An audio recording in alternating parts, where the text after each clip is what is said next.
प्यारे साथियों नमस्कार। स्वागत है आप सभी का आपके इस प्यारे से online platform Bihar English medium Vidyakul पर। प्यारे दोस्तों, हमारा जो 11th क्लास है, आप सारे बच्चे बहुत परेशान होंगे कि हमारा जो चैप्टर है आगे चल के, जैसे हम लोग बात करें बेटा कि 12th में जब हम आते हैं ना, तो अगर हमारी बेसिक्स नहीं क्लियर रहती और हमारे कॉन्सेप्ट नहीं क्लियर रहते 11th के, तो दिक्कत तो सारे बच्चों को होती है। पर प्यारे बच्चों, मैं लेके आ गया हूं आपके चैप्टर नंबर 2 जिसका नाम है यूनिट एंड मेजरमेंट, उसका एकदम फुल वन शॉट बेटा, पूरा कंप्लीट कंटेंट। आपको कहीं भी डरने भागने की जरूरत नहीं है।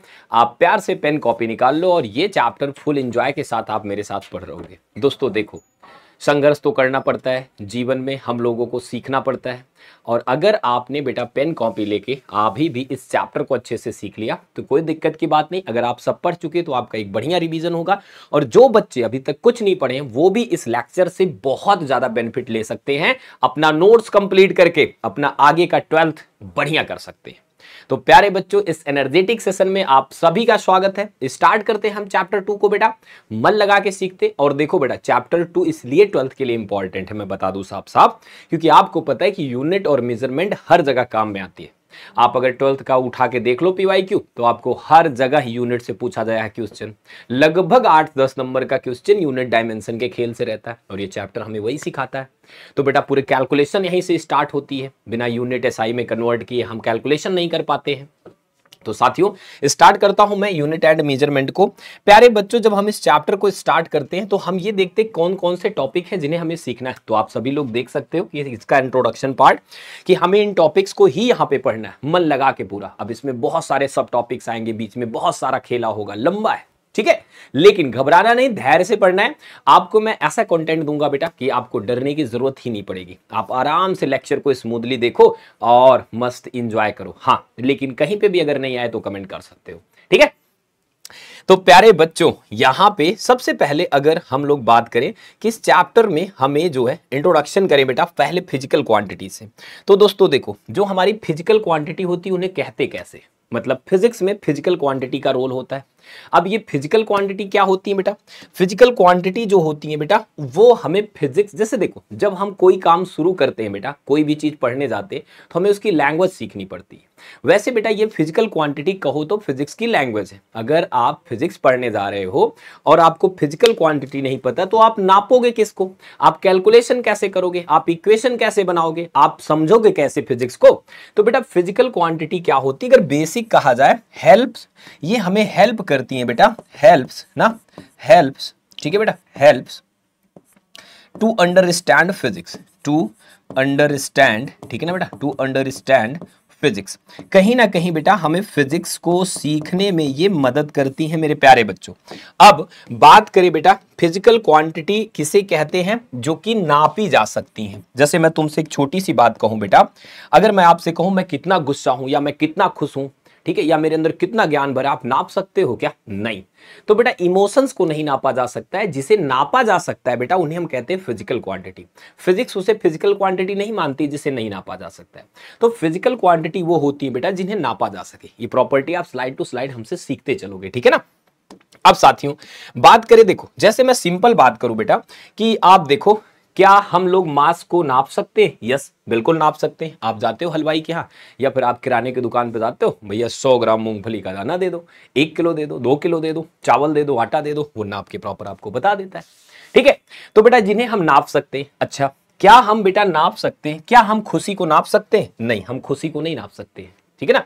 अच्छा, क्या डॉक्टर आपको ये नाप सकता है? क्या डॉक्टर, जैसे डॉक्टर है, क्या आपकी खुशी नाप सकता है? नहीं। लेकिन बेटा no, doctor did not measure fever. मान लो कि अगर आपको फीवर है तो क्या डॉक्टर आपको नाप पाएगा कितना फीवर है? हाँ सर, थर्मामीटर से ना, वो तो टेम्परेचर नापेगा, फीवर नहीं नापेगा। समझ रहे हो? आपका फीवर नहीं नापेगा, वो टेम्परेचर नापेगा कि भाई टेम्परेचर जो है कहीं इस बच्चे का 98 फ़ारेनहाइट से ज्यादा तो नहीं, बुखार तो नहीं हो गया। तो दोस्तों यहां पे ना doctor did not measure fever but he measures temperature. Temperature is a physical quantity which is measured by thermometer. क्योंकि हम टेम्परेचर नाप ले रहे हैं, वो फिजिकल क्वांटिटी होगी, फीवर नहीं नाप सकते हैं, ठीक है बेटा। तो फिजिकल क्वांटिटी वो है जिन्हें नापा जा सकता है। प्यारे बच्चों, अगर हम आगे बढ़ें बेटा तो फिजिकल क्वांटिटी के बारे में आप क्या सीखे मुन्ना? सर हम ये सीखे कि फिजिकल क्वांटिटी हमें हेल्प करती हैं टू अंडरस्टैंड फिजिक्स, हेल्प्स, ठीक है ना, टू लर्न फिजिक्स, पहली बात ना बेटा, लर्न फिजिक्स। और बेटा फिजिकल क्वांटिटी को नापा जा सकता है, ठीक है ना, कैन बी मेजर्ड, मेजर्ड मतलब जिसे हम नाप सकते हैं ना बच्चों, कैन बी मेजर्ड। दो बात तो पकड़ ही लिए होगे कि फिजिकल क्वांटिटी वो होती हैं जो नापी जा सकती हैं और जिनका हम जिससे हम फिजिक्स लर्न कर सकते हैं।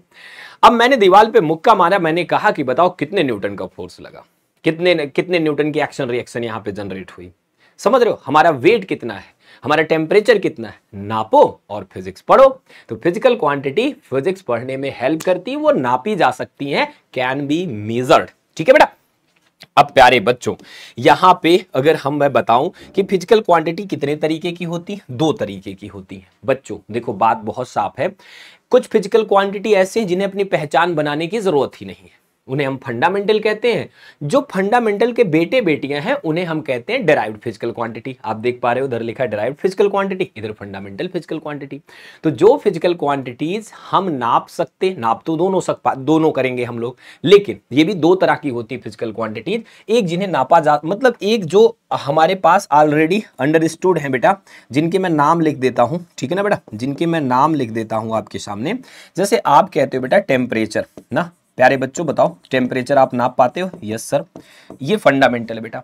आप कह देते हो मास एक्चुअली, ठीक है ना बेटा, आप कह देते हो सर टाइम हम नापते हैं, ठीक है। आप कह सकते हो बेटा करंट हम नापते हैं बेटा ना।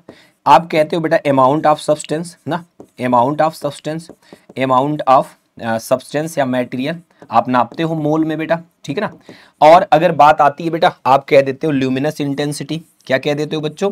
ल्यूमिनस इंटेंसिटी, ठीक है ना बेटा, ल्यूमिनस इंटेंसिटी, क्लियर है बच्चों, ल्यूमिनस इंटेंसिटी, ठीक है। तो मास टाइम करंट, अच्छा मास टाइम के साथ एक चीज हम लोग मिस नहीं कर रहे हैं बेटा, लेंथ, लेंथ तो भाई बहुत इंपॉर्टेंट है बेटा। देखो इनको ना, ये जो बनी हुई है फिजिकल क्वांटिटी ये सर्वविदित है, सर्वव्यापी है, ठीक है ना। और ये शुरुआत से ही हमारे पास ऐसी है कि हम इन्हें बाप मानते हैं, सबका फादर मानते हैं, इन्हीं से बनी हुई है डिराइव्ड ना। डिराइव्ड क्या होती है बेटा? विच आर ना, विच आर फॉर्म्ड, ठीक है ना, फॉर्म्ड जो बनाई जाती हैं बेटा by fundamental, by fundamental, by fundamental physical quantity, by fundamental physical quantity. P Q अगर मैं कहीं लिख दे रहा हूं बच्चों ना तो उसे आप फिजिकल क्वांटिटी मान लेना, ठीक है ना। पी क्यू वर्ड अगर मैं लिख लिया, P for physical, Q for quantity. अच्छा सर इसका भी तो बता दीजिए डेफिनेशन। तो बेटा इसका डेफिनेशन बिल्कुल बता देता हूं मैं। ये क्या है? फंडामेंटल क्वांटिटी क्या है बेटा, ठीक है ना, विच आर, ठीक है ना, टू बेसिक, जो कि बहुत बेसिक है बेटा, शुरुआत से आदिकाल से चली आ रही है, ऐसा कह दो, परंपरा हमारी है, ठीक है ना। समझ पाए रहे हो कि नहीं?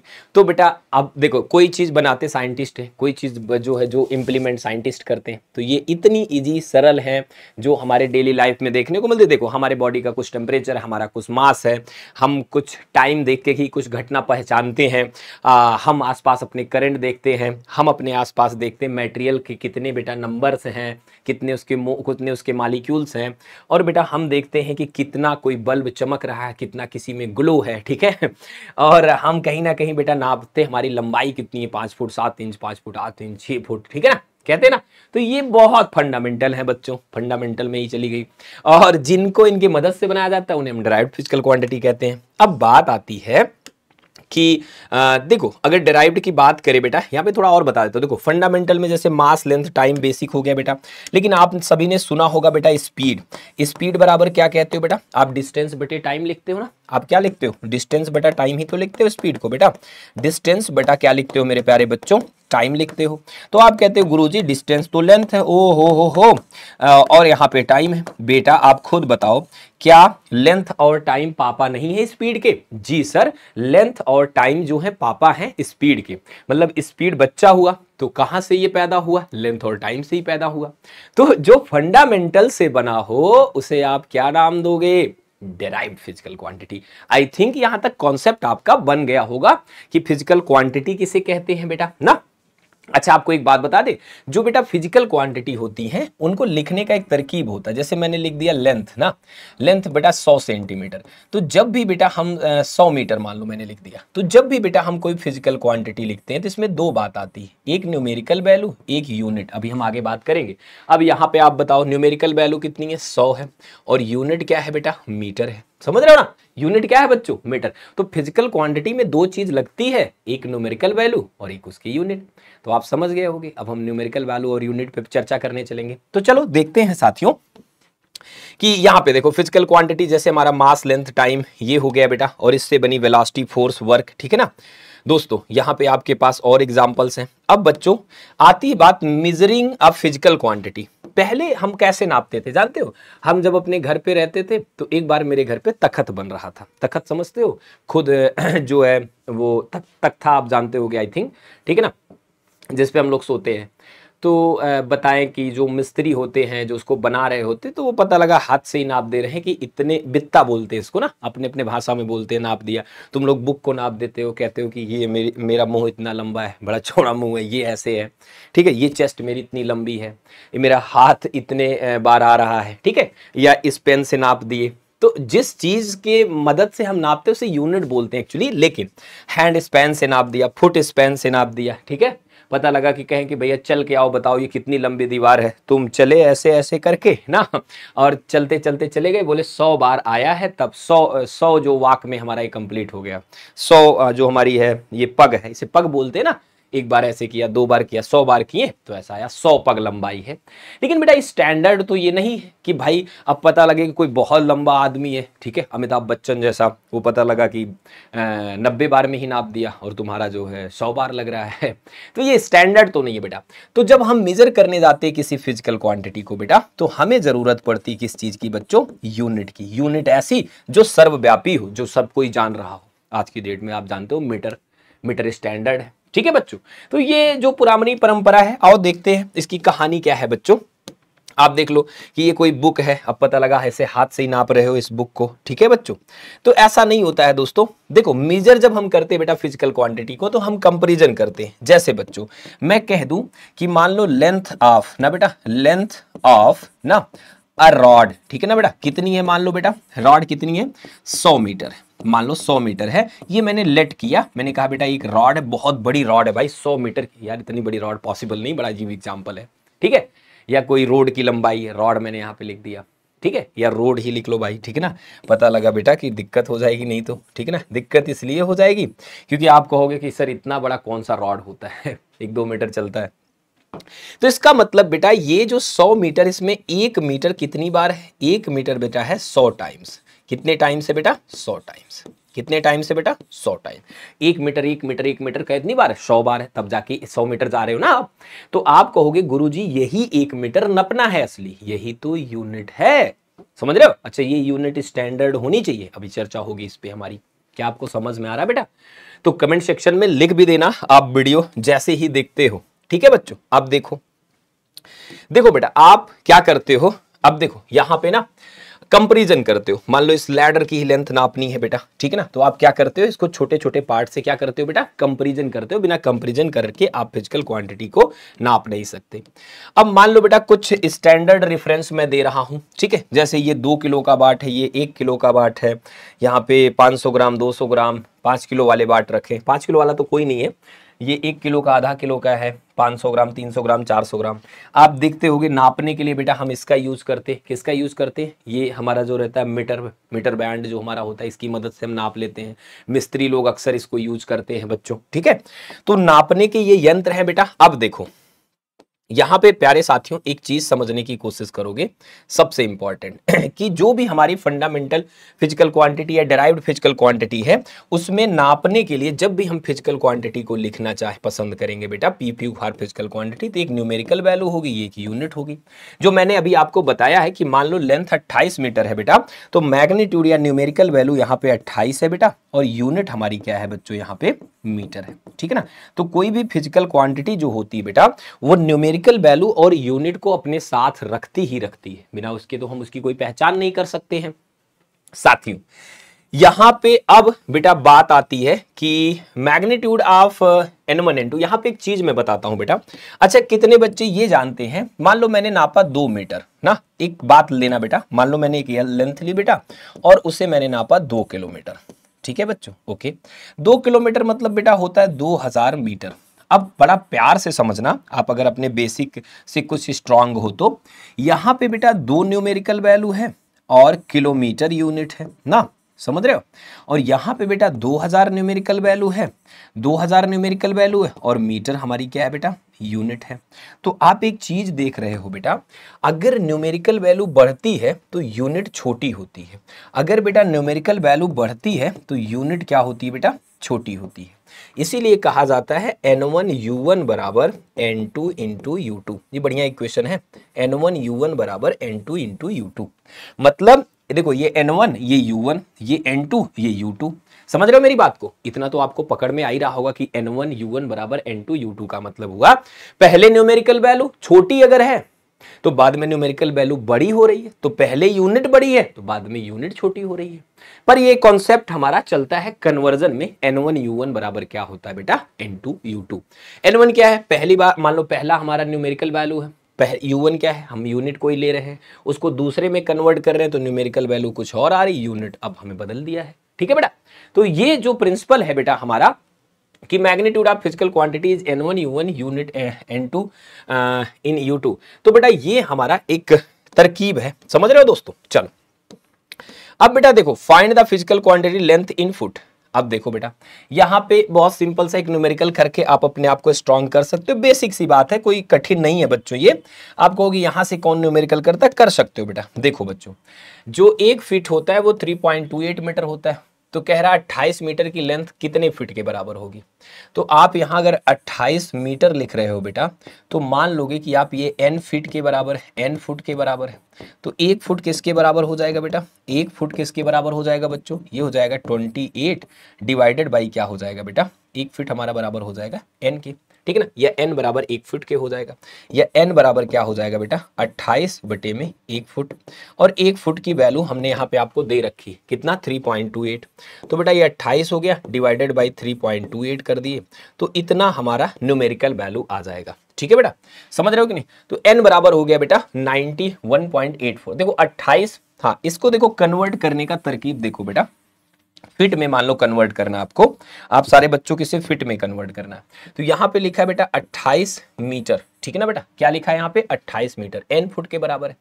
तो 28, 1 मीटर किसके बराबर होता है बेटा, 1 मीटर हमारा होता है, एक हमारा जो मीटर होता है बेटा, यहाँ पे ये थोड़ा सा लेंथ इतना है, 1 फुट बराबर इतना है, ये गड़बड़ थोड़ा सा लिखा हुआ है बेटा, ठीक है ना। एक जो हमारा फुट होता है बेटा इसमें ये गड़बड़ लिखा हुआ है, ठीक है ना। लेकिन हाँ ये कन्वर्जन आप कर सकते हो बच्चों, ठीक है ना, ये कन्वर्जन आप कर सकते हो कि जो 28 मीटर है वो 91.84 फुट के बराबर होगा, ठीक है बच्चों।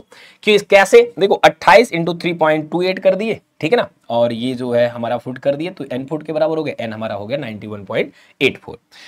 तो प्यारे बच्चों यहां पे अब बच्चों बात करते हैं इंट्रोडक्शन ऑफ यूनिट। यूनिट क्या होती है बेटा, यूनिट आपको समझना पड़ेगा कि क्या होती है। देखो जो यूनिट है बेटा उसे हम कहते हैं कि ये फिजिकल क्वांटिटी ही है। अच्छा आप एक बात बताओ, आपको 100 मीटर नापना था तो आप 1 मीटर 100 बार नापे, 100 बार किए, आप 100 बार उससे कंपेयर किए, तो 1 मीटर भी तो फिजिकल क्वांटिटी है बेटा। तो जो यूनिट होती है बेटा ये स्मॉल हम अपने हिसाब से चुनते हैं बेटा, ये स्टैंडर्ड फिजिकल क्वांटिटी ही होती है बेटा। क्या होती है, स्टैंडर्ड फिजिकल क्वांटिटी ही होती है, फिजिकल क्वांटिटी ही होती है ना बेटा, फिजिकल क्वांटिटी ही होती है, सच्चाई यही है बेटा। तो सर यूनिट को चूज कैसे किया जाता है बेटा, देखो यूनिट चूज करने की तरकीब होती है जो हमारे परिस्थिति के अनुसार हमारा काम दे।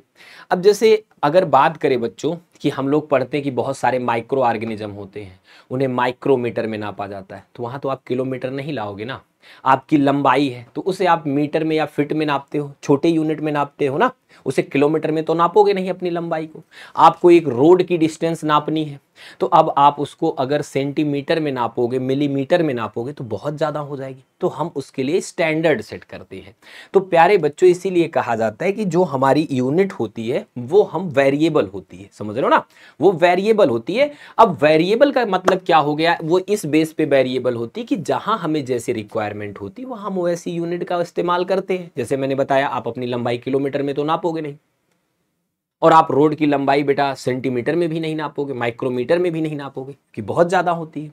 अब सूरज से मान लो पृथ्वी की दूरी निकालनी है तो वहाँ पे आप किलोमीटर भी चलेगा, आपका बेटा पारसेक चलेगा, बड़ी यूनिट्स आएंगी, ठीक है ना। छोटी यूनिट की हम बात वहाँ पे नहीं करेंगे। तो यूनिट भी बेटा हमारी बड़ी छोटी होती है, इसके बारे में हम बात करते हैं बेटा, ठीक है ना। तो दोस्तों देखो, जो हमारी यूनिट होती है बेटा वो भी हमारी फंडामेंटल और डेराइव्ड दो तरह की होती है। जो हमारी यूनिट होती है बेटा वो फंडामेंटल यूनिट होती है, कुछ डेराइव्ड यूनिट होती है। जैसे लेंथ को हम लोग मीटर में नापते हैं, मास को हम लोग किलोग्राम में नापते हैं। अब डेराइव्ड यूनिट की अगर मैं बात करूं बेटा, तो आप सब ने, जैसे मैंने अभी बताया था ना, स्पीड बराबर क्या होता है बेटा, स्पीड बराबर होता है डिस्टेंस बटे में टाइम ना, डिस्टेंस बटे में प्यारे बच्चों क्या, टाइम। तो आप यहाँ क्या मेरे से कहोगे, सर डिस्टेंस हम मीटर में नापते हैं, इसको सेकंड में नापते हैं। तो पल भर में आपको यूनिट पता पड़ गई। कैसे पता पड़ी, क्योंकि जो स्पीड है वो फंडामेंटल से मिलके बनी है, तो इसी फंडामेंटल की मदद से हमने डेराइव्ड यूनिट भी बना दी। तो डेराइव्ड यूनिट क्या होती है बेटा, जो हमारी फंडामेंटल की मदद से बनाई जाती है, ठीक है दोस्तों। देखो साथियों, अब यहां पे जो हमारी अगली चर्चा होगी बेटा सिस्टम्स ऑफ यूनिट पे।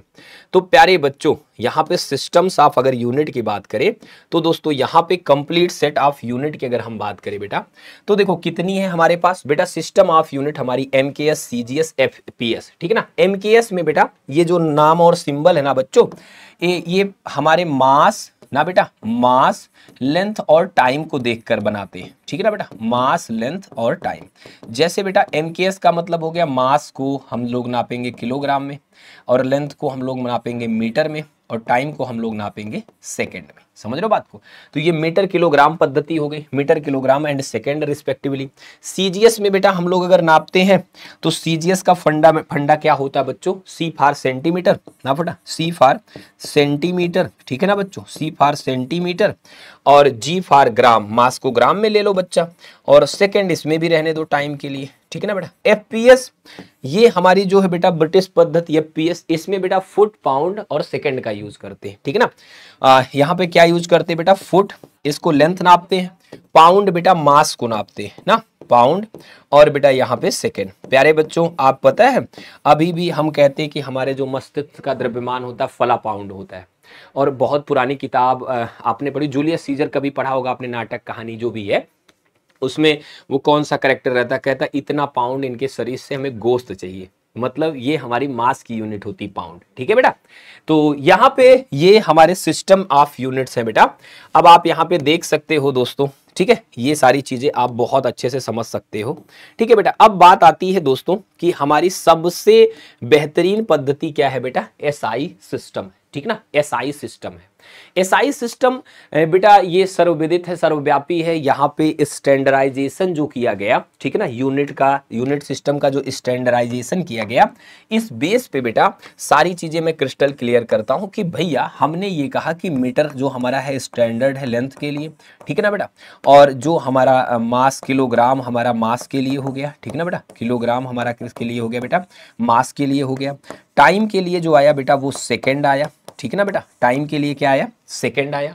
और उसके अलावा बेटा अगर हम बात करें करंट के लिए आया बेटा एम्पियर, समझ रहे हो बच्चों, इन सब को स्टैंडर्ड हम कर दिए। करंट के लिए हमारा एम्पियर आया बेटा, और इसके बाद ल्यूमिनस इंटेंसिटी के लिए बेटा कैंडेला आया, ठीक है ना बच्चों, कैंडेला आया, जिसे आप कहते हो यूनिट सिस्टम में जो हमारा ल्यूमिनस इंटेंसिटी था। अमाउंट ऑफ सब्सटेंस हमारा बेटा मोल है, क्लियर है, अमाउंट ऑफ सब्सटेंस क्या है बेटा, मोल है। और अब ये हमारे पास बच रहे हैं, ये जैसे हमारा 1 हो गया, ये 2 हो गया बच्चों, ये 3 हो गया, ये 4 हो गया, ये 5 हो गया, और ये 6 हो गया। कौन बच रहा है बेटा, टेम्परेचर। टेम्परेचर को हमने स्टैंडर्ड किया बेटा केल्विन में। किसमें स्टैंडर्ड किया बेटा, केल्विन में किया। तो प्यारे बच्चों एसआई सिस्टम हमारा जो है इंटरनेशनल जो हमारी स्टैंडर्ड है उसके अकॉर्डिंग है बच्चों, ठीक है ना। तो ये 7 फंडामेंटल और यहाँ पे कुछ सप्लीमेंट्री, देखो बेटा सप्लीमेंट्री ऐड किए गए इसमें, इंटरनेशनल सिस्टम ऑफ यूनिट हम इसे बोलते हैं, एसआई सिस्टम। इसमें जो ऐड किए गए बेटा वो हमारा एक था प्लेन एंगल ना बेटा, क्या था बच्चों, प्लेन एंगल, ठीक है ना, प्लेन एंगल, और एक था साथियों हमारा सॉलिड एंगल, क्या था बेटा, सॉलिड एंगल।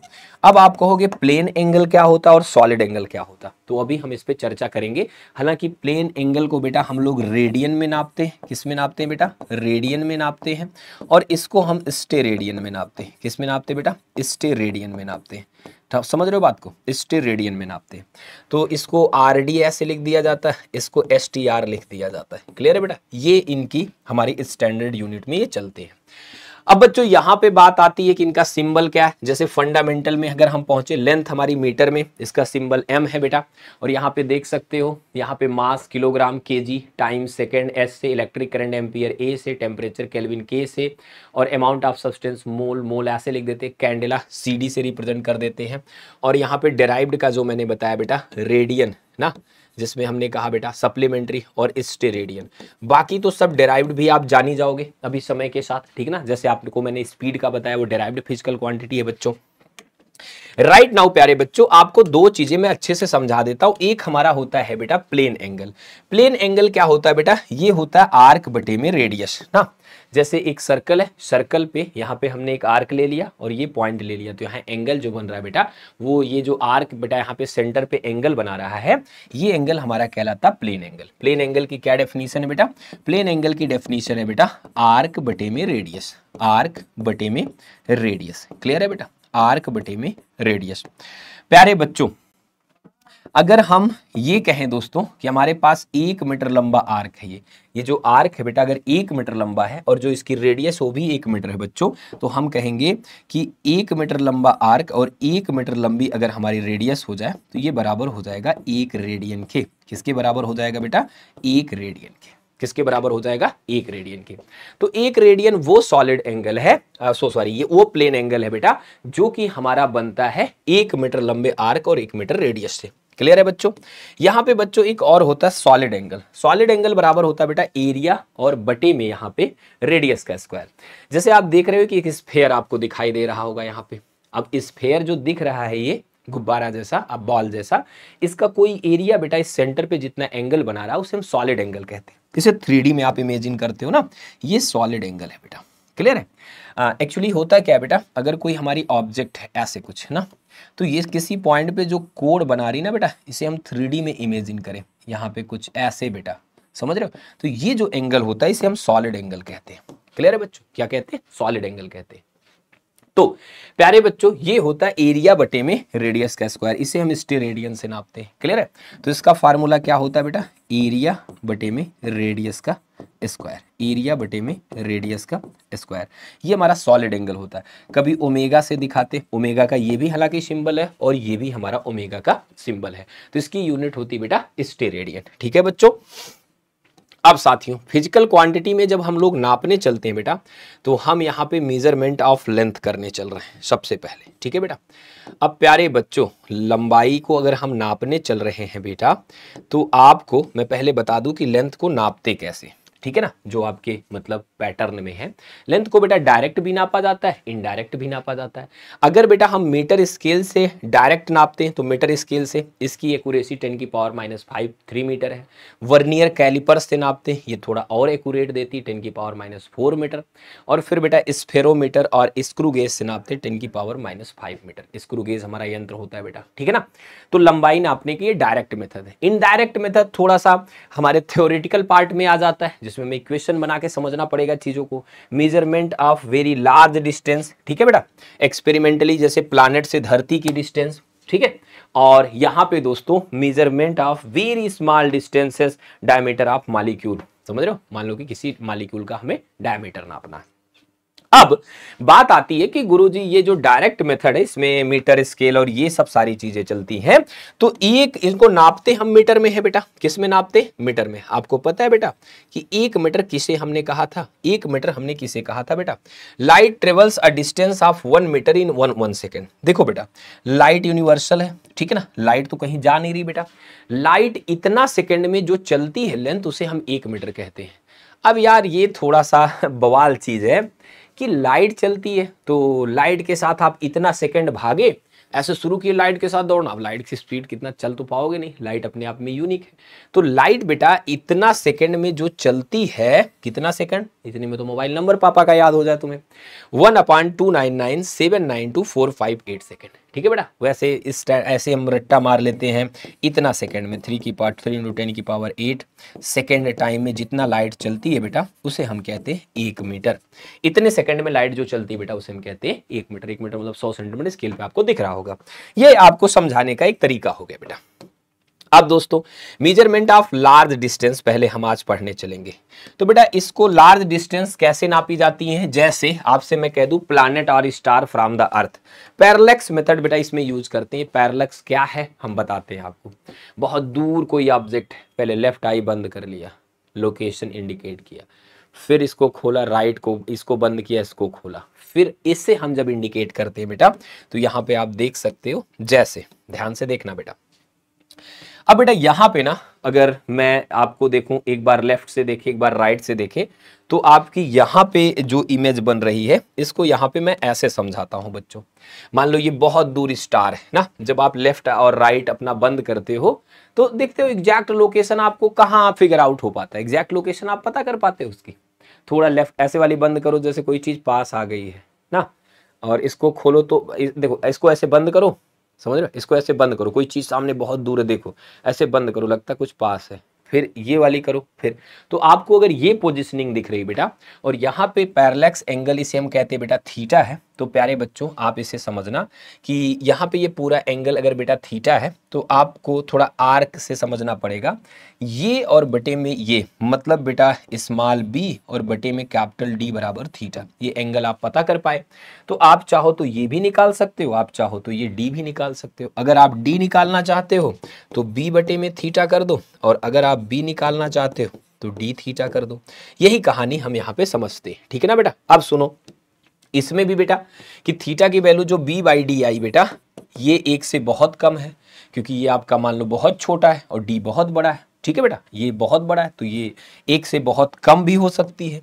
और साथियों अगली बात है कि यहाँ पे जैसे हम चले बेटा estimation of diameter of star by parallax method, तो पैरेलैक्स मेथड से बेटा डायमीटर ऑफ स्टार निकाल सकते हैं। अब डायमीटर ऑफ स्टार कैसे निकाल पाओगे बच्चों, आप यहाँ पे देखो, आप d/कैपिटल D को आप क्या कहोगे बेटा, पैरेलैक्स एंगल के बराबर कहोगे, और डायमीटर स्मॉल d आपको दिख रहा है तो आप इसके लिए d थीटा यूज कर लोगे। ठीक है बेटा, क्या यूज कर लोगे, d थीटा यूज कर लोगे। ठीक है ना, आप समझ रहे हो d क्या है, d डिस्टेंस है लगभग ऑलमोस्ट, ये भी लगभग आपका d ही मानोगे, इतनी लंबी दूरियां है बेटा। ठीक है ना, बात समझ रहे हो, और इसे आप डायमीटर मान रहे हो। ठीक है प्यारे बच्चों, तो यहां पे आप समझ चुके हो बच्चों पैरेलैक्स मेथड। ठीक है ना, अगर आपको डायमीटर चाहिए, अगर ये अल्फा है तो d अल्फा के बराबर ये हो जाएगा। सिंपल समझे कि नहीं पहले बताना कमेंट में लिख के, ये आपको क्रिस्टल क्लियर हो गया होगा आई थिंक सारे बच्चों को। नहीं कमेंट में लिखना, जहां तक वीडियोस देखना, जहां तक आपको कॉन्सेप्ट क्लियर रहे बेटा जरूर कमेंट करना। अब अगर छोटे मोटे धुरंधर न्यूमेरिकल बन रहे हैं तो हम क्यों ना बना लेंगे इससे भाई। अगर हमें डी निकालना, डी दिया अल्फा दिया, बस पहुंच पढ़ के सूझबूझ डेवलप करनी है कि डी क्या है अल्फा क्या है, फिर आपका काम हो जाएगा। ठीक है बच्चों, अब बेटा वेरी शॉर्ट डिस्टेंसेस को हम लोग बेटा मेजर करते हैं माइक्रोमीटर और इन सब की मदद से। अब बेटा अगला है measurement of mass and time. अब मास को पहले हम समझने चलते हैं बच्चों। मास को जब हम नापने की कोशिश करते हैं बेटा, तो मास को हम नापते हैं, मास को वेट, अगर देखो स्टैंडर्ड आपके पास 1 किलो 500 ग्राम 100 ग्राम ये लिखा है, तो एक तरफ ऑब्जेक्ट रखे। बेसिक मेथड जो हमारी ये कॉमनली बेटा हम लोग बैलेंस से नापते हैं। जो देखा होगा तुम लोगों ने एक तराजू, अब तो धीरे धीरे प्रचलन ही लगभग खत्म हो गया, सब कुछ इलेक्ट्रॉनिक काटा ने ले लिया, इलेक्ट्रॉनिक सिस्टम में ले लिया है। तो पहले जब हम नापते थे तो बेटा इधर बाट रखते थे, इधर जैसे आलू लेना, अभी तो दुकानदार करते ही यार, लेकिन मोस्टली दुकानदार भी खत्म कर रहे हैं प्रक्रिया, ये प्रक्रिया अब दुकानदार भी खत्म कर रहे हैं। तो वो मतलब क्या होता है, इक्विलिब्रियम मेथड होती है कि देखो अच्छा इसमें भी ये होता है, पता लगे कि तुम तो लड़ाई कर दोगे कि ये ऊपर रहे, नहीं ये नीचे रहे, और तुम्हारा आलू को और रखो और बराबर लेवल पे लाओ। तो ये भी नापने का बड़ा रोचक तरीका है, बैलेंस मेथड। ठीक है ना बेटा, कॉमन बैलेंस से हम लोग इस तरह से वेट करते हैं बच्चों। अगला है दोस्तों मेजरमेंट ऑफ मास में, जैसे mass of commonly object can be determined by common balance और large masses in the universe like planet star etc can be measured by using gravitational method, जो कि हम चैप्टर 8 में बेटा हम कंक्लूड करेंगे। ठीक है बच्चों, अब देखो दोस्तों, जैसे मैं एक छोटी सी बात करूं आपसे, ध्यान से देखना। जैसे आप सभी को पता है जी बराबर होता है बेटा कैपिटल जी एम ई बटे में आर ई का स्क्वायर। अभी आपने नहीं पढ़ा तो यहां से अगर हमें धरती का मास चाहिए बेटा तो जी आर ई का स्क्वायर बटे में कैपिटल जी रख देंगे। बेटा धरती का मास लगभग 6 × 10 की घात 24 किलोग्राम आ जाएगा। अरे बाप रे सर कैसे कर दिए बेटा, वैल्यूज रख के, समझ रहे हो। ग्रेविटेशनल मेथड भी बहुत स्ट्रांग है। अगर आप कहीं पे जी की वैल्यू 9.10 अप्रॉक्स ले रहे हो, रेडियस ऑफ अर्थ आपको पता होनी चाहिए 6.4 × 10 की पावर 6 मीटर ले रहे हो बेटा, और यहाँ पे कैपिटल जी की जो वैल्यू ले रहे हो बेटा वो आप ले रहे हो ऑलमोस्ट 6.67 × 10 की पावर -11। ठीक है बेटा, न्यूटन मीटर स्क्वायर बेटा किलोग्राम स्क्वायर। ये सारी वैल्यू रख के बेटा, ये जो चीजें ना बेटा, जो हमारा न्यूटन का कॉन्सेप्ट है, Newton's law of universal gravitation का जो लॉ है, न्यूटन्स लॉ ऑफ ग्रेविटेशन जो बेटा यूनिवर्सल लॉ, उसकी मदद से हम बड़े ऑब्जेक्ट, धरती, इन सब का मास कैलकुलेट कर सकते हैं। ये सच्चाई है बेटा। ठीक है, तो ये हमारी बड़ी बॉडीज का मास निकालने का तरीका हो गया। अब बेटा मेजरमेंट ऑफ मास आप यहाँ पे समझ सकते हो। कुछ चीजें आपको ना याद रहनी चाहिए। मैं सच बता रहा हूं, जब आप 12th में जाते हो तो पता है वो बच्चा ज्यादा होनहार माना जाता है जिससे छोटी बॉडी, इलेक्ट्रॉन का मास पता है, समझ रहे हो, और प्रोटॉन का मास पता है, तो ये थोड़ा सा अच्छा हो जाता है। मैं मानता हूं बेटा कि आप इसमें सब तो रट्टा मार नहीं सकते हो, लेकिन जिसको मैं मार्क कर दे रहा हूं उसको तो मेरे प्यारे बच्चों आप देख सकते हो एक बार। भैया इलेक्ट्रॉन और प्रोटॉन ये तो मत भूलना। मैं एग्जैक्ट यहाँ लिखने की भी आपके साथ प्रैक्टिस करता हूं प्यारे बच्चों, कि आपको थोड़ा दिक्कत ना हो। अगर इलेक्ट्रॉन की बात करें बेटा, इसका मास 9.1 × 10 की पावर -31 kg। अगर आप बहुत कुछ पढ़ चुके हो तो आपको शायद याद भी होगा, या मेरे जो नए बच्चे हैं, जो नए 11th के प्यारे नन्हे मुन्ने बच्चे हैं, मेरे छोटे भाई बहन, इतने नन्हे मुन्ने नहीं हो, बड़े हो गए हो, IIT JEE नीट ये सब करना है तुम्हें आगे चल के।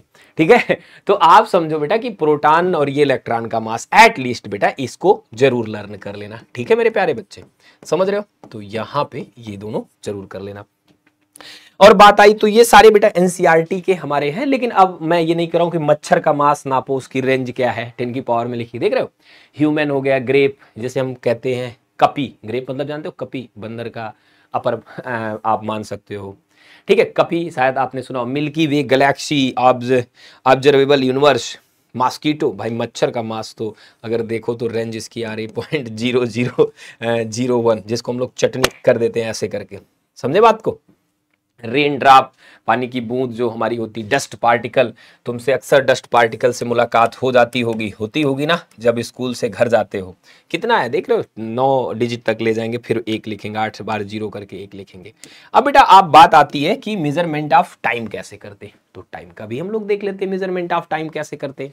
तो बेटा एटॉमिक स्टैंडर्ड एक टाइम हमारा होता है, बेसिकली हम 1 सेकेंड किसे कहते हैं उसको भी हम समझने चलते हैं बेटा। लेकिन यहाँ पे दोस्तों आपको मैं बता दूं, देखो मेजरमेंट ऑफ टाइम हम करते हैं बेटा एटॉमिक स्टैंडर्ड ऑफ टाइम की मदद से, जो कि हमारी सीजियम क्लॉक देती है। और ये कैसे है आओ हम समझने की कोशिश करते हैं। 1 सेकेंड बेटा जो नापा गया, वो उसके बारे में जो कहानी है वो सच में तुम्हें रट्टा तो नहीं मारनी, पर फील लेना है इसका, क्योंकि 1 सेकेंड भी बड़ी बात है। आप सोचो, हम सोचते 1 सेकेंड में क्या हो गया। 1 सेकेंड में लाइट कितना चल लेती है बेटा, 1 सेकेंड में लाइट कितना चल लेती है।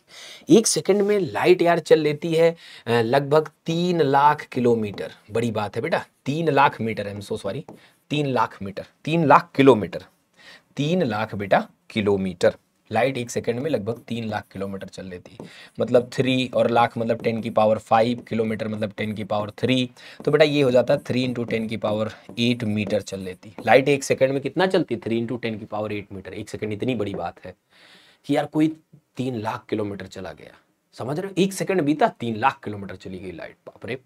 पर बेटा जो स्टैंडर्ड जो हमारा सीजीएम क्लॉक देती 1 सेकंड होता है बेटा टाइम नीडेड फॉर, देख रहे हो मोबाइल नंबर है, ठीक है, तुम्हारे दोस्त का जो बहुत खास है, रात में चैट करते हो, 91 92 63 17 70 vibration of the radiation corresponding to the transition between the 2 hyperfine level of the ground state of CGM. बेटा सीजीएम जो हमारा है ना 133 एटम है, ठीक है ना बेटा। और इसकी दो हाइपर लाइन के बीच जो हमारा वाइब्रेशन हो जा रहा है, एक तरह से आप कह सकते हो ट्रांजिशन हो रहा है बेटा। ट्रांजिशन मतलब जो वो लाइट इमिट करता है हाई एनर्जी लेवल से लो एनर्जी लेवल में जाके, वो इतनी बार कर दे रहा है कि हमें रोना आ रहा है। इतनी बार कौन करता है यार? तो हम ये भी याद कर सकते हैं, ये भी हम समझ सकते हैं, लेकिन ये स्टैंडर्ड है बेटा, ठीक है ना। समझ रहे हो? एक्चुअली होता क्या है बेटा, एटम में ना इलेक्ट्रॉन जो होते हैं वो एनर्जी पाते तो लो से हाई आते तो ट्रांजिशन करते, समझ रहे हो। लो जब हाई से लो आते हैं तो वो एनर्जी को इमिट कर देता फॉर्म ऑफ इलेक्ट्रोमैग्नेटिक वेव। तो ये इतनी बार ये कर लेता है यार 1 सेकंड में, जो कि बहुत बड़ी बात है।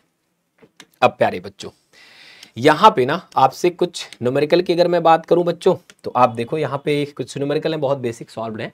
जैसे the moon is observed from 2 diametrically opposite points A and B on Earth. The angle of subtend at moon by the direction of observation is for 51 degree 54 second. Given the diameter of Earth to about इतना, ठीक है। Compare distance of moon from the earth. बेटा आपको D निकालना सीधा सीधा।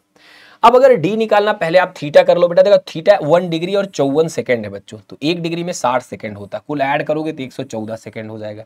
अब इसे रेडियन में बदल दो। रेडियन में बदलने का तरकीब होता है बेटा पाई बाई 180। तो यहाँ पे इतना रेडियन हो गया, और ये अगर रेडियन में बदलोगे बेटा तो यहाँ पे ये रेडियन में हो गया, ठीक है बच्चों। कुल मिला के ये आ गया 114 जो सेकंड है, इतना रेडियन के बराबर आ गया प्यारे बच्चों, ठीक है ना। इतना रेडियन के बराबर आ गया। अब अगर आप निकाल रहे हो बेटा, आपको एक्चुअली निकालना क्या है यहाँ पे, अब आप ध्यान से देखो। कह रहा है कि the distance of the moon from the earth, ये डी निकालना है बच्चों, और बी दिया हुआ प्यारे बच्चों, ये आप समझ लो बी दिया हुआ। तो डी आप जानते हो बेटा, बी बटे में डी बराबर थीटा होता है। तो यहाँ से दोस्तों अगर हमें डी चाहिए बेटा, तो बी बटा थीटा का सहारा लेना पड़ेगा। अब बी कितना है बेटा, बी दिया है 1.76 इंटू 10 की पावर 7, ठीक है। और ये जो आपने निकाला है 3.32 इंटू 10 की पावर -2। अब आप बताओ कितना हो जाएगा।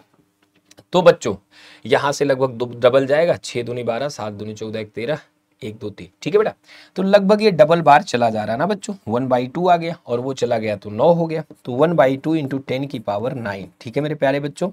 तो ये हो जाएगा बेटा 0.5 इंटू 10 की पावर 9, या आप लिख दोगे 5 इंटू 10 की पावर 8 मीटर, ठीक है मेरे साथियों। तो देखो बेटा आपकी क्लियरिटी आ रही, इसलिए ये आपका लेक्चर है बेटा, तो आपको आई थिंक क्लियरिटी आ भी रही होगी। कमेंट में ये बात जरूर लिखते रहना, ठीक है दोस्तों। अगला पार्ट बेटा, अब हम लोगों को ना समझना पड़ेगा दोस्तों, ये टाइम हो गया, डिस्टेंस वाला खेला हो गया, ठीक है ना बेटा, लेंथ हो गया। अब बच्चों हमें करना पड़ेगा बेटा इरर। इरर क्या चीज होती है? तो देखो दोस्तों, इरर इन मेजरमेंट कैसे आती है, ये बहुत जानकारी इसकी हमें जरूरी है दोस्तों। इरर क्या होती है बेटा, every measurement by any measuring instrument contains some uncertainty, this uncertainty is called error. आओ मैं तुम्हें बताता हूं, जानते हो क्या था? अगर मैं कह दूं बेटा कि जी की वैल्यू स्टैंडर्ड हमारी 9.8 मीटर पर सेकेंड स्क्वायर है किसी जगह पे ना बेटा, और आप लेके लाए जी की वैल्यू जो नापे वो 9.7 मीटर पर सेकेंड स्क्वायर है, तो मैं पहले कंपेयर करूंगा कि भैया आपने तो गलती कर दी है, क्योंकि जो है वो आप बता नहीं रहे हो। मान लो मैंने वहां पे स्टैंडर्ड ये सेट कर रखा है, ये स्टैंडर्ड सेट है, साइंटिस्ट बता दिए, और आप नाप के इतना ले जा रहे हो। तो बेटा आप ये बात तो हम क्या बोलेंगे, इसे तो हम एक चीज मानेंगे ना कि साइंटिस्ट बोल रहा है तो ये रियल वैल्यू है, और ये बेटा क्या है, हमारी मेजर्ड वैल्यू है ना, समझ रहे हो, मेजर्ड वैल्यू है। तो प्यारे बच्चों आपने क्या देखा, आपकी जो इरर होती है, बेसिक चीज क्या है बेटा इरर की, कहीं ना कहीं बेटा वो होती हमारी रियल वैल्यू ना बेटा, real value minus measured value, minus क्या बच्चों, मेजर्ड वैल्यू। इसका मार्ड इसलिए लगा रहे हैं कि अभी क्लास में कोई ये कह दे कि सर 9.8 होता तो है स्टैंडर्ड, पर मैंने 9 नाप के रखा है, और आगे की बात कर ले।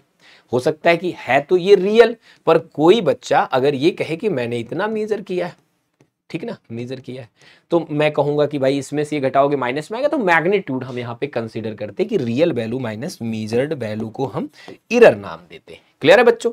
एक तरह से ये अनसर्टेनिटी है, इतनी हमने अनिश्चितता कर दी कि हम अपने रियलिटी से इतना दूर चल रहे हैं।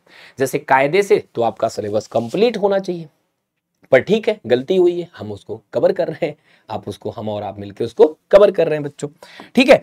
तो ये हमारा होता है बेटा इरर का कॉन्सेप्ट। अब दोस्तों देखो, इरर इन मेजरमेंट को समझने की कुछ बातें यहां जरूरत पड़ती बेटा। एक हमारी होती है एक्यूरेसी और एक प्रिसीजन। बच्चों देखो, कुछ बात मैं आपसे करूंगा कि एक्यूरेसी क्या चीज होती है, प्रिसीजन क्या होती है। एक्यूरेसी क्या चीज होती है? एक्यूरेसी का मतलब ऐसे समझो बेटा कि आप सच्चाई के कितने करीब हो। जैसे अगर मैं कह दूं यही बात कि एक रॉड की लेंथ बेटा 10 मीटर है, सच सच बोलना सभी लोग। तो किसी ने नापा 9.1, किसी ने नापा 9.7, किसी ने नापा 9.8, किसी ने नापा 9.9, किसने नापा बेटा 9.9। तो मैं कह दूंगा कि ये एक्यूरेट नहीं है, ये एक्यूरेट नहीं है, ये एक्यूरेट नहीं, ये एक्यूरेट नहीं है, पर हाँ एक्यूरेसी जो हमारी है बेटा वो हमारे स्टैंडर्ड या रियल वैल्यू के कितने करीब में। It measures the how close is measured value to the true value, true या रियल वैल्यू। ठीक है, तो अगर बेटा अगर 10 मीटर को हम ट्रू या रियल वैल्यू बोल रहे हैं, ट्रू वैल्यू ही मानो बेटा, यहाँ पे से लिखा हुआ ट्रू वैल्यू मान रहे हैं हम, तो आप बताओ कि 9.1 नापने वाला, 9.7 नापने वाला, 9.8 नापने वाला, 9.9 नापने वाले को किसको आप प्राइज देना चाहोगे? कहोगे गुरुजी 9.9 वाले को 100 रुपए का पुरस्कार, क्योंकि ये 10 मीटर के बड़े करीब है। समझ रहे हो? तो कितना क्लोज है हम रियल वैल्यू के, एग्जैक्ट वैल्यू के, ट्रू वैल्यू के, वही हमारी कहलाती है एक्यूरेसी। तो which person is more accurate, ABCD में सब में से सबसे बढ़िया एक्यूरेसी जो नाप रहा है 9.9 उसकी मानी जाएगी। क्लियर है बेटा? समझ रहे हो? तो अगर कोई 10 का 10 नाप दे भाई, एक्यूरेसी लेवल 100% उसका हम मानेंगे। इसके बाद आता है बेटा प्रिसीजन। अब बेटा देखो, आपने देखा होगा मूवीज में जब पहले शूट करते थे तो मान लो उनके पास पिस्टल है, दूर से ऐसे किसी को शूट करते थे। देखा है, मैं मूवी में देखा तो उसने भाई सुपारी ले रखी किसी को मारने की, उसने यहाँ मत्थे के बीचों बीच गोली मारी। कैसे? लेजर गन से। कैसे मारते हैं? मान लो कोई आदमी ऐसे बैठा हुआ है, ठीक है, सामने नेताजी भाषण दे रहे हैं और सुपारी ले ली भाई, ठीक है, मारने के लिए उन्होंने ऐसे ले लिया है, कह दिया कि हम इनको मारेंगे। तो वो लेजर गन से बड़े दूर से निशाना साधे रहते हैं, यहाँ पे एक स्पॉट बनता, मारते तो एकदम वहां पे जाता, प्रेसाइज। तो बच्चों एक बात बताओ, एक बात बताना बेटा, मान लो हमारे पास बेटा कुछ नापने के 3 यंत्र हैं। ठीक है, हमारे पास देखो नापने के लिए हम कुछ चीज का यंत्र करते हैं, उसे हम कहते हैं मेजरिंग इंस्ट्रूमेंट ना बेटा, मेजरिंग इंस्ट्रूमेंट। मेजरिंग क्या कहते हैं बेटा? इंस्ट्रूमेंट। क्लियर है बच्चों? इंस्ट्रूमेंट। और इसको मैं रियल लाइफ से जोड़ के आपको बताता हूं बेटा। अगर आप आलू लेने जा रहे हो और बैलेंस से नाप रहे हो दुकानदार से, तो वो अगर मान लो उसको देना हो बेटा, आपको देना हो 1250 ग्राम, ठीक है, नहीं दे पाएगा वो। अगर 1250 ग्राम दे देगा तो बेटा 1251 ग्राम तो वो नहीं दे पाएगा। क्यों? क्योंकि वो पता है क्या करेगा, 1 किलो का एक वाट रखेगा और 250 ग्राम का एक वाट रखेगा। तुम कहे नहीं मुझे 1251 ग्राम दो, तो कहेगा भैया हमारी इतनी औकात थोड़ी ना है, हमारी इतनी औकात नहीं, हमारे पास स्टैंडर्ड चीजें। लेकिन अगर यही आप इलेक्ट्रॉनिक बैलेंस से नापोगे बेटा, इलेक्ट्रॉनिक बैलेंस से नापोगे, इलेक्ट्रॉनिक बैलेंस से नापोगे बेटा, तो वो बैलेंस आपको बेटा पूरा एग्जैक्ट देगा, 1.251 नाप के दे देगा। ठीक है ना बेटा? इतना केजी नाप के दे देगा।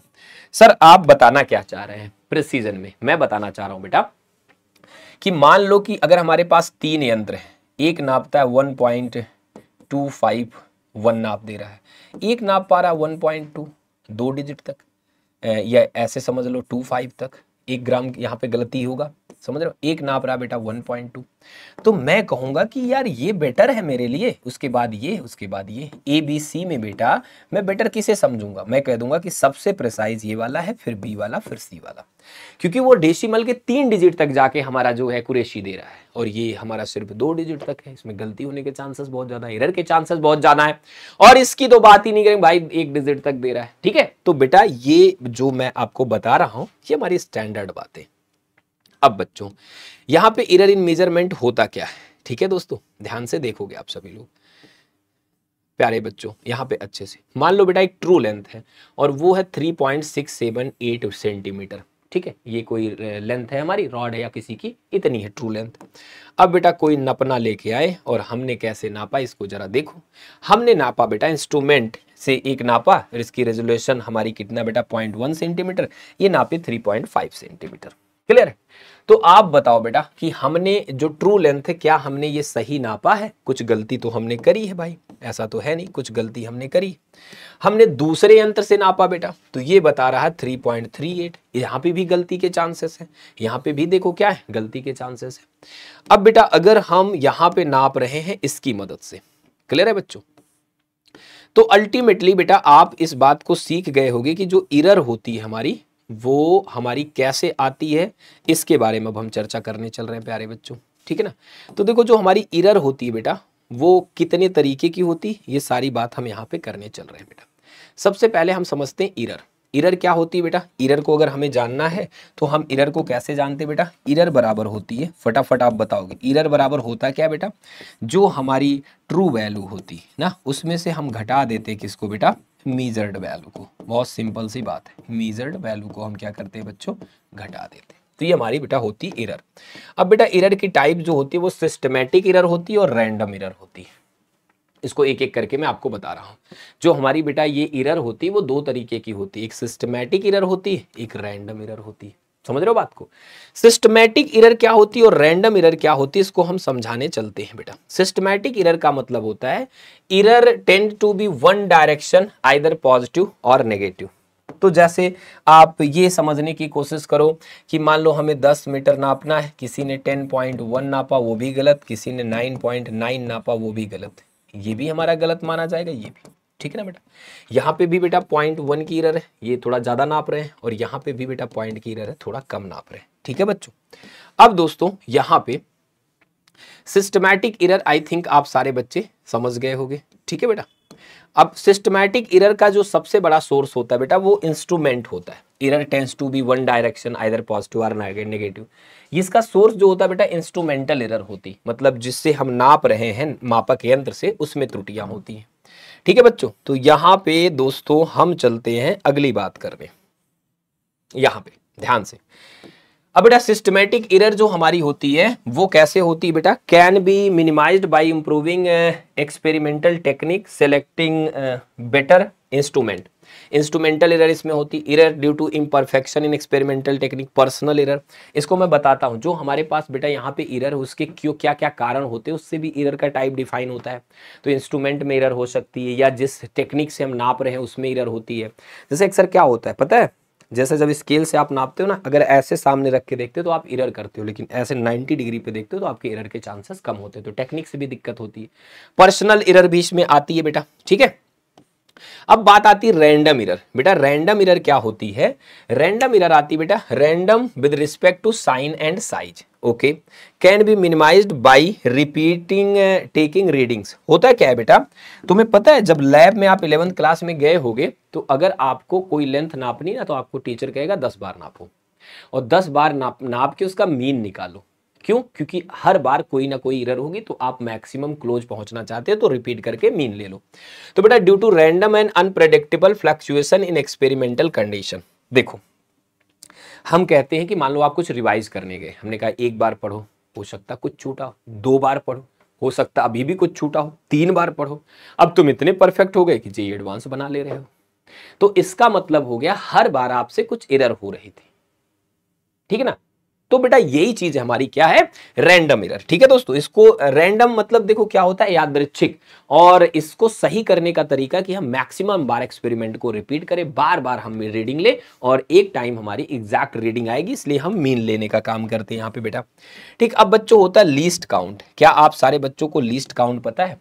तो बेटा हर एक इंस्ट्रूमेंट जितना कम से कम मेजर कर सकता है उसे हम लीस्ट काउंट कहते हैं। लीस्ट काउंट से मैं यहाँ पे बता रहा हूं, जैसे आप यहाँ पे देख सकते हो बेटा, ये देखो यहाँ पे आप देख रहे होगे, आपको अगर प्रॉपर विजिबल होगा बेटा, तो आप जब मीटर स्केल अपनी खरीद के लाते हो बड़े खुश रहते हो, फिर उसको निकालते हो, किस में से निकालते हो, पन्नी में से निकालते हो, उसके ऊपर लेयर लगी होती, पॉलीथीन चिपकी होती है, तो आप निकालते हो, कहते हो आओ नापते हो, तो आप देखते हो कम से कम ये कितना नाप सकती है, 1 mm नाप सकती है। तो हम कहते हैं इसका लीस्ट काउंट क्या है।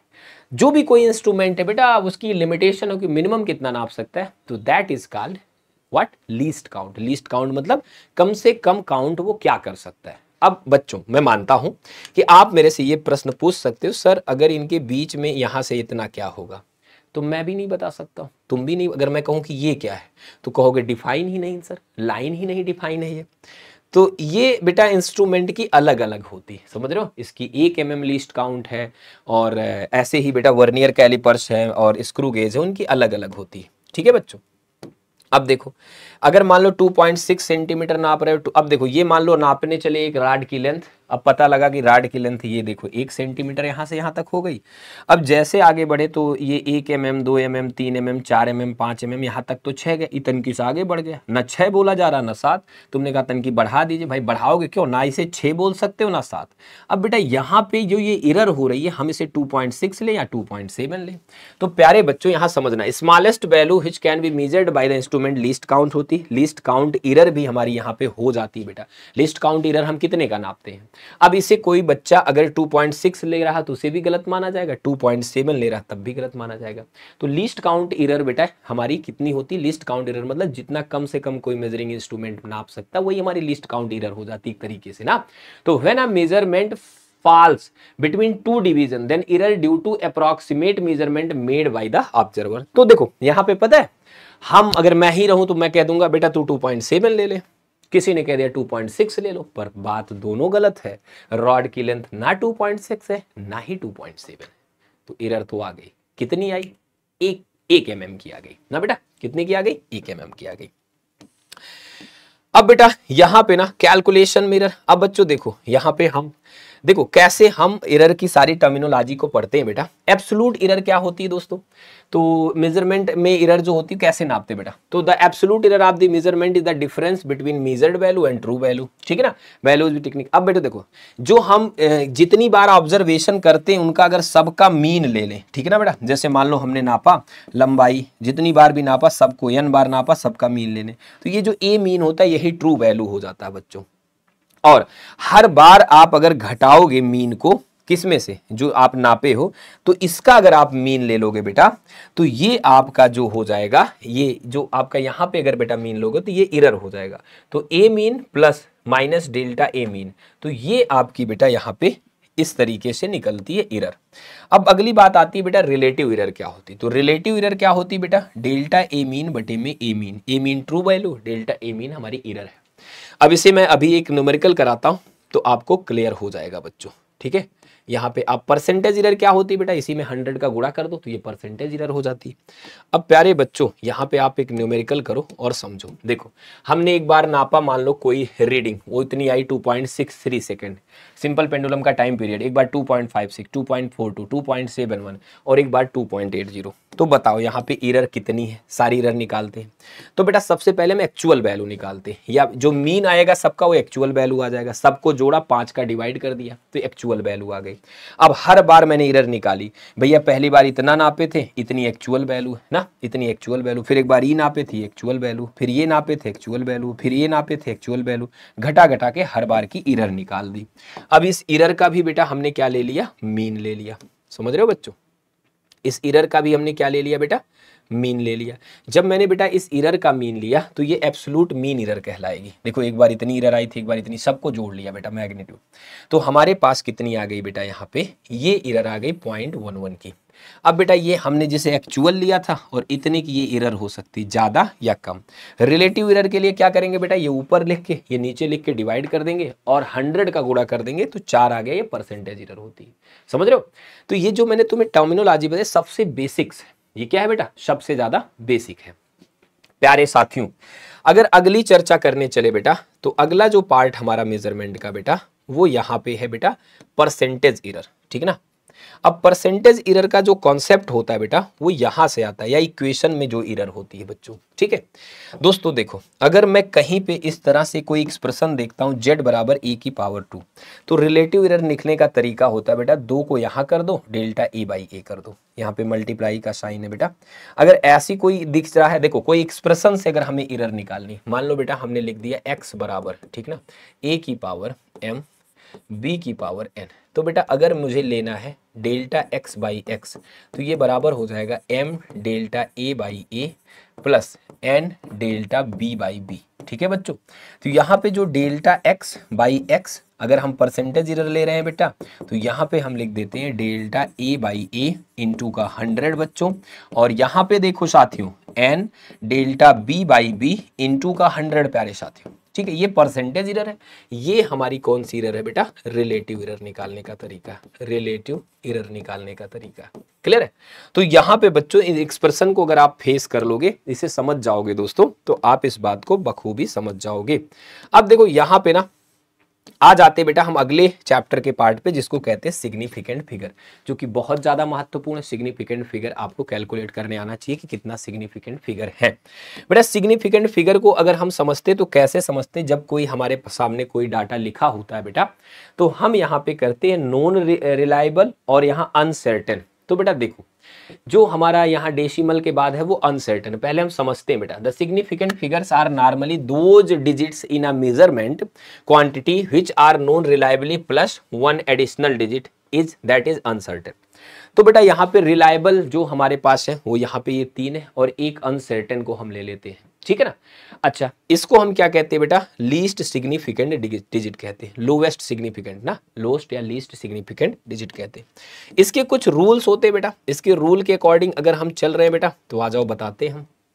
देखो बच्चों the first non zero digit on the left is the most significant. तो बेटा जो हमारे लेफ्ट में पहला नॉन जीरो होता है, अब आप देखो अगर यहाँ पे डेसिमल में लिखा है, एक्चुअली मैं बताता हूँ बेटा, यहाँ पे डेसिमल में लिखा है 00123.4। तो बेटा देखो ये हमारा जो होता है इसे हम सिग्निफिकेंट मानते हैं, ठीक है बेटा, इसे हम सिग्निफिकेंट माने, इनको हम सिग्निफिकेंट नहीं मानेंगे। और दोस्तों यहाँ पे ना इस 4 को भी है बेटा हम क्या मानते, सिग्निफिकेंट मानते। तो रूल नंबर 2 कह रहा है बेटा if there is no decimal point then last non zero digit on the right is least significant ना। तो ये लीस्ट सिग्निफिकेंट होती है बेटा, क्लियर है। अब दोस्तों देखो अब यहाँ पे ना द फर्स्ट नॉन जीरो, यहाँ पे अगला आप समझना इन रूल्स को बेटा। रूल हमारा 1 और 2 कंप्लीट हो गया बेटा, यहाँ पे अगले आगे के रूल्स मैं देख के बताता हूँ आपको यहाँ पे, ठीक है ना, ध्यान से इसको देखना बेटा। देखो मैं एक वैल्यू लेता हूँ और इसको क्लियर करता हूँ। मान लो बेटा हमारे पास लिखा है 125 पॉइंट, ठीक है बेटा 30। अगर मैंने कहा इसमें कुल कितने सिग्निफिकेंट फिगर है बेटा, ठीक है ना, सिग्निफिकेंट फिगर कितने हैं कुल बेटा, तो आप देखो काउंट करने के कुछ रूल्स देख लो। जो इसमें ट्रेलिंग लास्ट वाला जीरो होगा वो ऑलरेडी सिग्निफिकेंट हो जाता है बेटा, और एक हमारा सिग्निफिकेंट है ही बेटा, और 2 सिग्निफिकेंट के बीच में जो भी है सब सिग्निफिकेंट हो जाएंगे। तो कुल मिला के यहाँ पे सिग्निफिकेंट फिगर 5 हो जाएगी बच्चों, ठीक है। थोड़ी सी प्रैक्टिस कर लो ये आपको क्लियर हो जाएगी। मान लो मैंने लिख दिया बेटा 1, यहाँ पे मैं लिख दिया बेटा 100, ठीक है ना बेटा, 0.50, ठीक है बेटा, क्या लिख दिया 50। तो देखो हमारी मजबूरी है बेटा कि हमारा 1 सिग्निफिकेंट फिगर है, ठीक है ना, और यहाँ पे ये 0 जो लास्ट के 0 होते हैं वो ऑलरेडी सिग्निफिकेंट होते हैं। तो इनके बीच में जितने भी डिजिट आएंगे सब के सब क्या हो जाएंगे बेटा, सिग्निफिकेंट फिगर हो जाएंगे। तो यहाँ पे भी टोटल हमारे पास कितना बनेगा बेटा, ये बन जाएगा 5। मान लो बेटा मैंने लिख दिया 125.0, यहाँ पे कितने सिग्निफिकेंट फिगर होंगे बेटा, तो ये सिग्निफिकेंट एक और, तो यहाँ पे 3 और 1 मिला के हो जाएगा बेटा 4 सिग्निफिकेंट फिगर। डन है बच्चों। तो ये कुछ सिग्निफिकेंट के रूल हैं जिनसे आप प्रैक्टिस करके आराम से काम कर सकते हो, ठीक है बच्चों। अब हमारी आ जाती है दोस्तों dimensional analysis and its application. तो प्यारे बच्चों यहाँ पे हमें कुछ चीज़ें बहुत अच्छे से सीखनी है और इसको सीखने के बाद ही हम कुछ अच्छा कर पाएंगे। सबसे पहले बेटा डायमेंशन किसे कहते हैं, तो देखो आप डायमेंशन को अगर समझना चाहते हो कि डायमेंशन कहते किसे हैं बेटा, तो डायमेंशन का मतलब होता है दोस्तों, यहाँ पे मैं बता देता हूँ। सबसे पहले आप हेडिंग डालोगे बेटा किसे कहते हैं हम लोग डायमेंशन, ठीक है बच्चों। डायमेंशन किसे कहते हैं प्यारे बच्चों, तो देखो डायमेंशन का मतलब होता है बेटा दोज पावर ना which are raised, ठीक है ना, ओवर फंडामेंटल फिजिकल क्वांटिटीज, ठीक है ना, over fundamental physical quantities to represent a physical quantity. जैसे बेटा जानते हो हमारे पास फंडामेंटल, जैसे कोई भी मैं मान लो बेटा मैं लिख दूं फोर्स, या फिर मैं सिंपल सा एक कोई भी फिजिकल क्वांटिटी लिख देता हूं। आपके सामने बार बार एग्जांपल ले रहा हूं बेटा, स्पीड में बेटा लेंथ भी हमारी शामिल है और टाइम भी शामिल है, ठीक है ना बेटा। तो आप यहाँ पे क्या कहोगे कि स्पीड में लेंथ की कितनी पावर शामिल है, तो आप कहोगे सर लेंथ की यहाँ पे 1 पावर शामिल है और टाइम की -1 पावर शामिल है। क्या मास की पावर शामिल है बेटा, नहीं, मास की पावर तो शामिल नहीं है, मतलब 0। तो प्यारे बच्चों यहाँ पे जो हमारे पास डायमेंशन होती है, यहाँ पे आप लिखोगे दोस्तों dimensions are those physical quantities, sorry dimension are those power, dimensions are those power ना बेटा, दोज पावर, ठीक है ना बेटा, ये वो पावर होती are those power which are raised, right ना बेटा, विच आर रेज्ड, राइट ना बेटा, raised over fundamental physical quantity, over fundamental ना बेटा, ओवर फंडामेंटल फिजिकल क्वांटिटी ना बेटा, over fundamental physical quantity physical quantity ना बेटा, क्वांटिटी, ठीक है बच्चों, to represent that physical quantity, to represent, ठीक है ना बेटा, to represent a physical, to represent that physical quantity. अब मैं बताता हूँ दैट फिजिकल क्वांटिटी, इसको मैं समझाता हूँ। अब जैसे आपने स्पीड में देखा बेटा, स्पीड में आपने क्या देखा, मास आपका नहीं था, हाँ लेंथ आपकी थी, टाइम आपका था। तो बेटा इन पावर को हम क्या कह देते हैं दोस्तों, इन पावर्स को हम कह देते हैं डायमेंशन। डायमेंशन को स्क्वायर ब्रैकेट में बनाते हैं हम लोग, ठीक है, कठिन बिल्कुल भी नहीं। आपने देखा ना बेटा यहाँ पे इस तरीके से, तो क्या हम ऐसे डायमेंशन निकाल सकते हैं, यस। अब बेटा देखो, मास की जो डायमेंशन है वो m, लेंथ की l, टाइम की t, current, temperature, amount of substance, luminous intensity, इनसे अगर आप सीखे रहोगे तो आप चल के डायमेंशन को आराम से बना सकते हो। जैसे आपको निकालना वर्क, तो वर्क बराबर होता है फोर्स इंटू डिस्प्लेसमेंट, ठीक है बेटा। अब यहाँ पे मैं कुछ छोटी आपको निकाल के बता देता हूँ। जैसे अगर मैं कह दूं बेटा, आप स्पीड की डायमेंशन बना दिए, स्पीड का आपने डायमेंशन बना दिया, क्या होता है बेटा, LT पे -1 होता है। अगर मैं कह दूं बेटा एक्सीलरेशन की बना के बताओ, तो एक्सीलरेशन क्या होता है बेटा, ये होता है चेंज इन स्पीड ना बेटा, चेंज इन स्पीड, ठीक है बच्चों, बटे में टाइम इंटरवल या बटे में टाइम, ठीक है बेटा।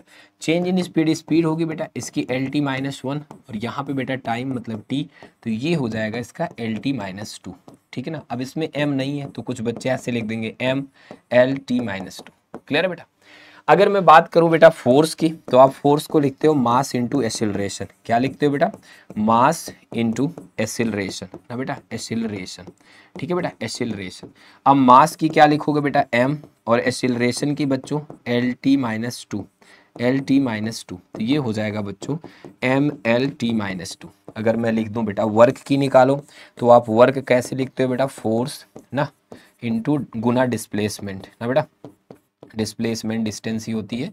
तो बेटा इसे कैसे आप करोगे, तुम कहोगे सर फोर्स की तो आप अभी बताए हैं MLT -2 होती है, डिस्प्लेसमेंट रही बात L, तो बेटा ये हो जाएगा ML पे 2 T पे -2। प्यारे बच्चों आपको ना स्मार्ट होना पड़ेगा, इन छोटे छोटे की मदद से आप कितना भी बड़ा निकाल सकते हो, कठिन बिल्कुल नहीं है। आप MLT और ये जितने भी फंडामेंटल है उनका यूज और फार्मूला कर लोगे तो आपके डायमेंशन आराम से बन जाएगी, ठीक है बच्चों। अब इन डायमेंशन के यूज क्या होते हैं, सबसे पहले क्या है बेटा, check the dimensional consistency of a equation, principle of homogeneity of dimension, और if the dimension of all the terms are not same the equation is wrong. आओ मैं आपको एक क्वेश्चन बताता हूँ बेटा, ये जो डायमेंशन एनालिसिस में पहला पार्ट हमारा है होमोजेनिटी चेक करने का। मान लो मैंने लिख दिया v बराबर u प्लस AT, और मैंने कहा बताओ ये इक्वेशन करेक्ट है कि नहीं। तो जो हमारी डायमेंशन होती है बेटा वो होमोजीनियस प्रिंसिपल को फॉलो करती है। होमोजीनियस प्रिंसिपल क्या है, यहाँ पे मैं बता दे रहा हूँ आपको, एक बार समझ लेना आपको आ जाएगा। जैसे बेटा डायमेंशन एनालिसिस और इसके एप्लीकेशन में, जैसे आप मीटर में किलोग्राम तो ऐड नहीं कर सकते हो बेटा ना, कि कर सकते हो, मीटर में तो मीटर ही यूज करोगे। तो प्यारे बच्चों वैसे ही जब हम डायमेंशन एनालिसिस में होमोजेनिटी को समझते हैं, तो यहाँ पे बच्चों जो भी ये आ रहा है और जो ये ऐड हो रहे हैं सबके डायमेंशन तो सेम होनी चाहिए पहले ये इसमें। तो बेटा अगर मैं डायमेंशन v की निकालूं, डायमेंशन v मतलब बेटा ये स्पीड है हमारी, वेलोसिटी है, तो विच इज LT -1 ना बेटा, ठीक है। अगर मैं बेटा यहाँ पे डायमेंशन निकालूं u की बच्चों, वो भी स्पीड है हमारी, तो इसकी भी हमारा LT माइनस हुआ। अगर बेटा मैं डायमेंशन निकालूं AT की ना बेटा, डायमेंशन निकालूं AT की, तो A की होती है बेटा LT -2, एक्सीलरेशन है ना, और इसकी होती है बेटा T, तो इसे भी आप लिखोगे LT -1। तो प्यारे बच्चों एक बात तो कन्फर्म है कि किसी भी इक्वेशन में होमोजेनिटी फॉलो हो रही, मतलब सारे टर्म के जो ऐड ऑन हो रहे हैं बेटा उनकी डायमेंशन सेम ही होनी चाहिए, है कि नहीं भाई। अगर आप मीटर पर सेकेंड तो ये भी मीटर पर सेकेंड ही होगा बेटा, क्योंकि सबकी हमारी डायमेंशन सेम होती तभी तो ऐड ऑन हो रहे हैं। अब प्यारे बच्चों यहाँ पे अगर हम बात करें बेटा, ये चीज सभी को आ गई, तो अगला जो होता है बेटा डायमेंशन का एप्लीकेशन, वो होता है दोस्तों डायमेंशन से हम एक यूनिट सिस्टम से दूसरे यूनिट सिस्टम में कन्वर्जन भी कर सकते हैं। दूसरा हमारा एप्लीकेशन होता है बेटा कन्वर्जन का। क्या होता है बेटा, कन्वर्जन का, ठीक है मेरे प्यारे बच्चों। कन्वर्जन कैसे होता है, इसके लिए एक फार्मूला याद करना पड़ेगा आपको बेटा, कि अगर आपको ये N1U1 बराबर N2U2, ठीक है बेटा, ये क्या होता है, अगर आपको N2 चाहिए बेटा तो आपको लिखना होगा N1 और देखो m1 बटे में m2 होल की पावर a, L1 बटे में L2, ठीक है बेटा, यहाँ पे L2 होल की पावर b, और यहाँ पे बेटा T1 बटे में T2 होल की पावर c। सर ये क्या है समझाइए, मैं बताता हूँ। मान लो बेटा हमने कहा कि 10 न्यूटन फोर्स ना बेटा, 10 न्यूटन फोर्स है बेटा, ये MKS से CGS में बदलो, MKS से बेटा किस में बदलो, CGS में बदलो, ठीक है बेटा। तो पहले मुझे ABC पता करना पड़ेगा। अगर बेटा फोर्स है तो पहले मुझे ये लिखना पड़ेगा M पे 1 होता है, L पे 1 होता है, T पे -2 होता है। तो A हमारा 1 हो गया, B भी हमारा 1 हो गया बेटा, C -2 हो गया, ठीक है बेटा। अब यहाँ पे दोस्तों हमारे पास दो चीजें हैं ना, एक हमारे पास MKS है बेटा, एक हमारा CGS है। तो देखो इसमें जो हमारी लेंथ है उसे मीटर में नापते हैं, इसमें जो हमारा मास उसे केजी में नापते हैं, टाइम को सेकंड में नापते हैं, इसमें बेटा हम नापते हैं सेंटीमीटर में, इसको हम ग्राम में लेते हैं बेटा, इसको हम सेकंड में लेते हैं। अब यहाँ पे वैल्यू रख देते हैं दोस्तों। N1 हमारा 10 है बेटा, M1 हम किलोग्राम में नाप रहे हैं बेटा, और ये हम नाप रहे हैं बेटा ग्राम में। और यहाँ पे सुनो, यहाँ पे बच्चों अगर हम बात करें तो ये L1 हम नापते हैं बेटा मीटर में, ये हमारा हो गया सेंटीमीटर, ठीक है। यहाँ पे बच्चों अगर हम बात करें तो टाइम तो सेकंड में दोनों में चलता है, सेकंड कर देंगे बेटा। पावर यहाँ पे -2, इसकी जगह पे 1, इसकी जगह पे 1। अब बेटा यहाँ पे 10 इंटू 1 किलोग्राम में 1000 ग्राम होता है बच्चों ना, यहाँ पे भी हमारा ग्राम हो जाएगा बच्चों, मीटर में 100 सेंटीमीटर होता है, ठीक है, और यहाँ पे भी सेंटीमीटर हो जाएगा, यहाँ पे 1 कट के 2 हो जाएगा। इसे आप सॉल्व करोगे, ये कट जाएगा, 2 3 2 5, और ये 10 की पावर 6, ये बेटा यूनिट हमारी हो जाएगी डाइन में। किस में हो जाएगी, डाइन में। तो इस तरह से प्यारे बच्चों हम कन्वर्जन भी प्रॉपर कर सकते हैं, ठीक है। तो डायमेंशन की मदद से हम इतना सारा कार्य कर सकते हैं। तो प्यारे बच्चों मैं उम्मीद करता हूं कि ये लेक्चर आपको समझ में आया होगा, आप कुछ फील किए होंगे, आप महसूस किए होंगे, और जरूर कनेक्ट किए होंगे सारे कॉन्सेप्ट को। साथियों लेक्चर कैसा लगा कमेंट करके बताना, आपका हर एक कमेंट हमें एक सुधार की तरफ प्रेरित करेगा, आपको क्वालिटी कंटेंट देने की तरफ प्रेरित करेगा। तो क्या मुझे इसी तरह से आपको चैप्टर नंबर 3 लाना चाहिए, और इसके बाद मैं आपके क्वेश्चन भी प्रैक्टिस कराऊंगा। तो फटाफट बताना कमेंट सेक्शन में लिख के, और आपको एक मजेदार सेशन में फिर जल्दी ही मिलूंगा बेटा। बाय बाय, टेक केयर, अपना ख्याल रखना। आपसे हम हैं, ठीक है, और हमसे कहीं ना कहीं आप उम्मीद रखते हो, तो बेटा एक कमेंट सेक्शन में कमेंट करके बताना कि लेक्चर कैसा लगा। Bye bye, take care, love you all.